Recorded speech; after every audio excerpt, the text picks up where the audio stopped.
e a Federação dos Municípios do Rio Grande do Sul fez uma radiografia do Estado.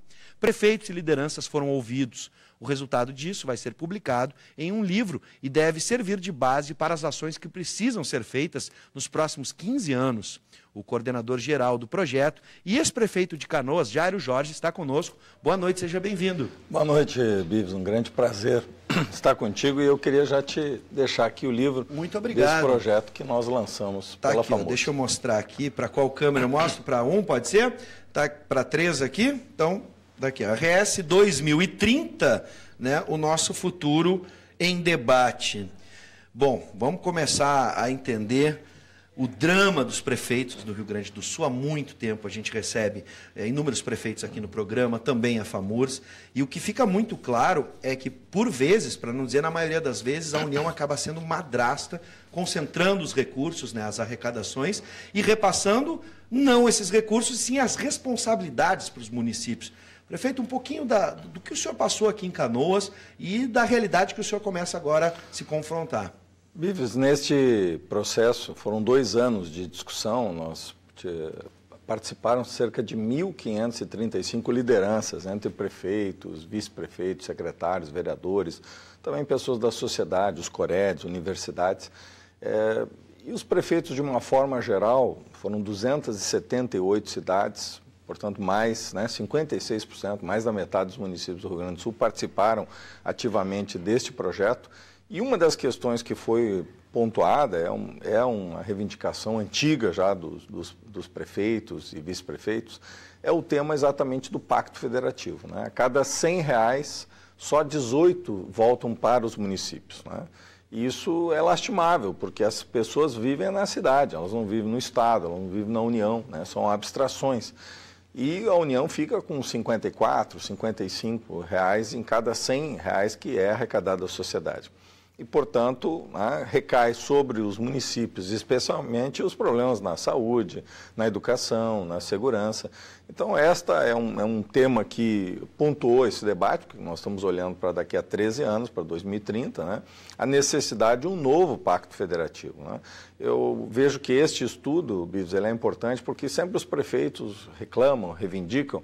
Eu acho que pela primeira vez em 41 anos da FAMURS, os prefeitos estão apresentando alternativas. São 40 estratégias para pensar o futuro, para que o Rio Grande do Sul ele possa sair desse círculo vicioso que nós estamos vivendo. E nada melhor do que alguém que vive os problemas, o prefeito, a prefeita, o vice-prefeito, a vice-prefeita, eles vivem sim os problemas. Eu estive 8 anos à frente da prefeitura, vivi isso, as pessoas batem na porta do prefeito, muitas vezes o problema não é do governador ou é do governo do presidente, mas quem tem que resolver os problemas é o prefeito. E realmente isso sobrecarrega. Mas eu acho que este projeto ele tem esse mérito, quer dizer, quem sente, quem sabe as dificuldades, está apresentando soluções alternativas. Bom, além do Pacto Federativo, a revisão desse pacto, um novo pacto, outra demanda ou outras demandas que sejam bem pontuais e que se repetiram em diversas regiões do Estado, para a gente ter uma ideia. Nós tivemos, Bives, 2 etapas, uma que foi entre 2015 e 2016 e uma agora em 2017. Em 2015, nós tivemos reivindicações fortes na área da saúde e das estradas. Já nesta edição, que nós fizemos agora com os novos prefeitos, nós tivemos uma grande renovação, 75% dos prefeitos são novos, ocorreu uma renovação extraordinária nessa eleição de 2016, então nós fizemos uma nova rodada. O tema central foi segurança. A segurança que não fazia parte da rotina das pequenas cidades, ela passou a integrar também essa preocupação. E nós recolhemos dos prefeitos, especialmente a questão dos assaltos a bancos. Nós temos mais de 100 assaltos que ocorreram neste primeiro semestre.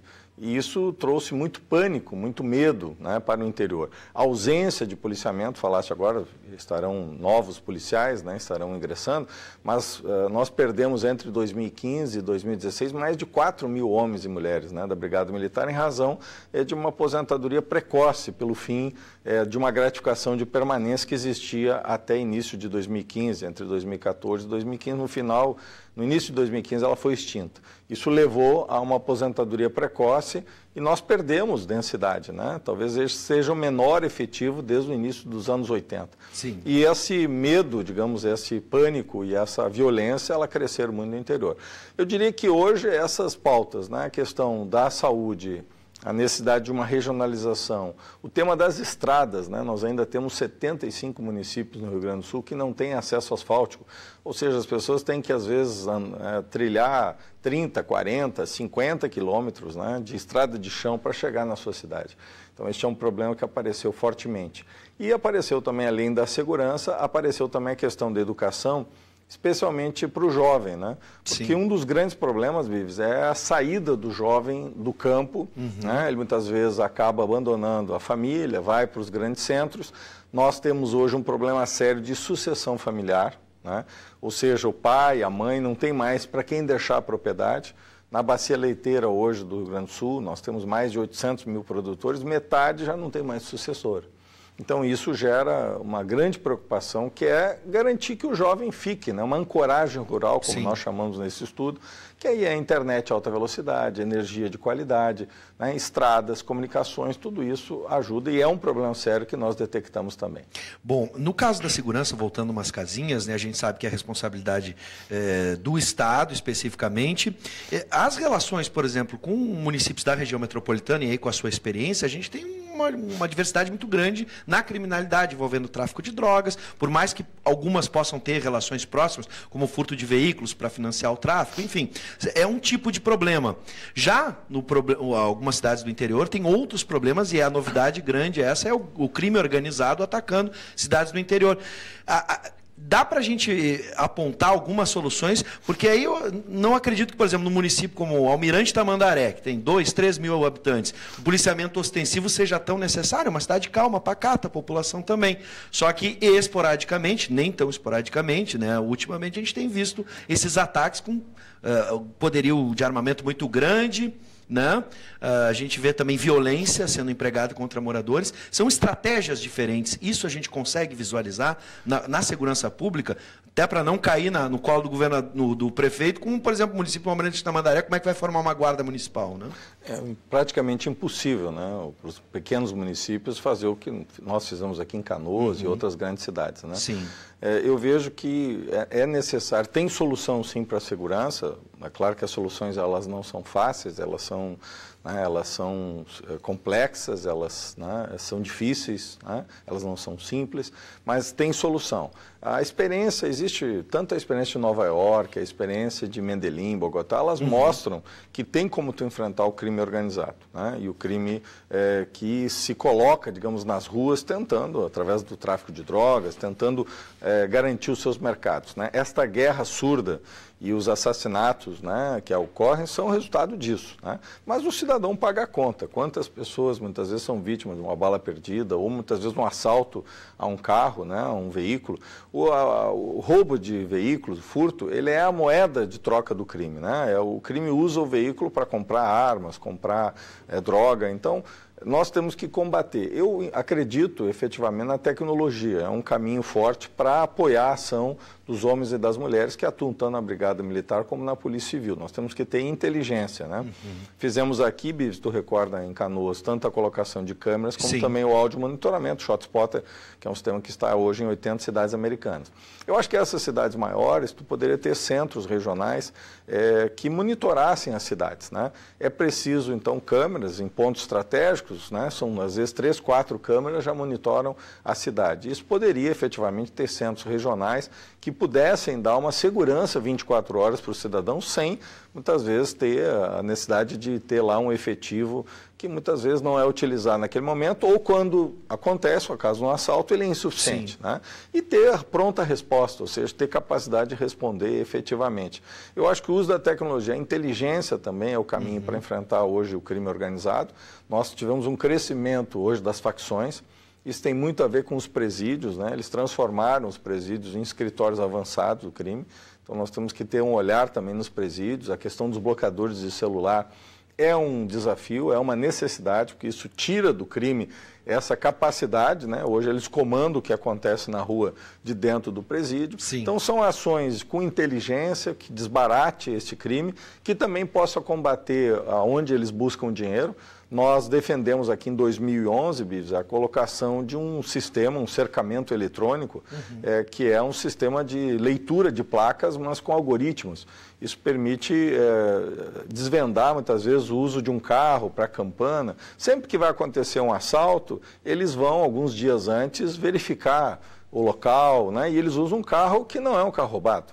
Então, os sistemas que existem hoje no Brasil, Israel, mas especialmente aqui no Brasil, a Unicamp desenvolveu um sistema, ele permite identificar esses veículos, né? Esses padrões que acontecem sempre que houve um crime. Então, isso nos daria capacidade de inteligência para responder. Mas, infelizmente, a burocracia do Estado, o Estado ficou de fazer licitação, já passaram 2 governos e isso não foi feito. Então, tem solução, sim, para enfrentar, tanto nas pequenas cidades como também nos grandes centros. Bom, vou juntar 2 questões, porque a gente sabe que saúde, me parece, o senhor pode corrigir se eu estiver errado, não só a questão da segurança com a tecnologia, mas tudo despende de dinheiro, né? A saúde é algo caro, né? E o Brasil tem, na sua Constituição, oferece, né, o direito a todo cidadão a ter saúde. Muito se discutiu nas eleições de 2010, 2014, a regionalização que o senhor falou agora há pouco, né, nos municípios, para evitar a ambulancioterapia que a gente tem em Porto Alegre, entre outras coisas. É possível fazer isso? Essas ideias estão bem presentes, como a gente já tem noção na nossa conversa, como o senhor disse, é um dos pontos principais da saúde, mas como os municípios vão enfrentar todos esses problemas, saúde, segurança, a questão da educação, com as finanças públicas, a queda na arrecadação, a crise econômica, a gente vê que tem prefeituras completamente endividadas com dificuldade para pagar o salário dos servidores. Veja, a crise ela é um conjunto de crises que se somam, né? Nós temos uma crise política, uma crise ética, uma crise econômica, tudo acaba se somando e gerando, digamos, esse momento tão difícil do país. Mas eu sou otimista, né? Creio que nós vamos passar esse momento mais difícil. E nós não podemos cruzar os braços, né? Nós temos que criar soluções e principalmente olhar experiências que deram certo. Nós olhamos 2 experiências que me parecem importantes para a área da saúde, que é a experiência de regionalização do Ceará. O Ceará regionalizou, criou consórcios onde o Estado participa e onde há uma gestão, uma governança, uma participação financeira. Isso trouxe resultados positivos, evitando a concorrência, né? Mas muitas vezes a cidade tem um hospital, a outra cidade tem outro.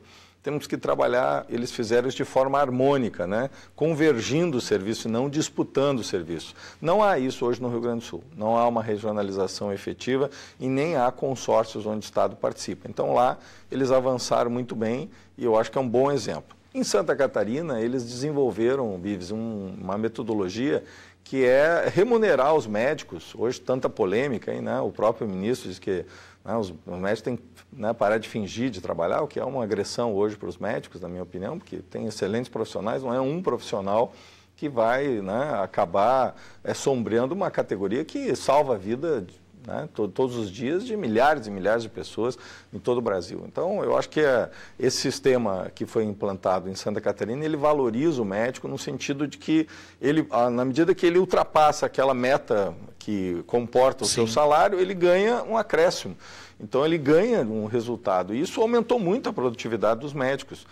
Então, ele tem, digamos, um valor X, um salário de, vamos dizer lá, hipoteticamente R$10.000, ele tem tantos procedimentos, consultas que ele tem que fazer, tudo que ele fizer a mais, ele tem um ganho extra. Isso é uma mudança, é uma inovação que Santa Catarina fez, gerou um avanço tremendo, inclusive retirando aquelas filas que existem aqui no Rio Grande do Sul e existiam lá, e eu acho que é um bom exemplo. Acho que essas 2 experiências, elas podem ser implantadas aqui. Eu acho que às vezes a gente é um pouco refratário, né? O gaúcho acha que nós, que sirvam de aquela ideia do gaúcho, terra, nossas façanhas, né? Mas é importante a gente produzir as façanhas e efetivamente buscar exemplos que deram certo. É isso que nós buscamos, de uma forma, claro, com humildade, com respeito.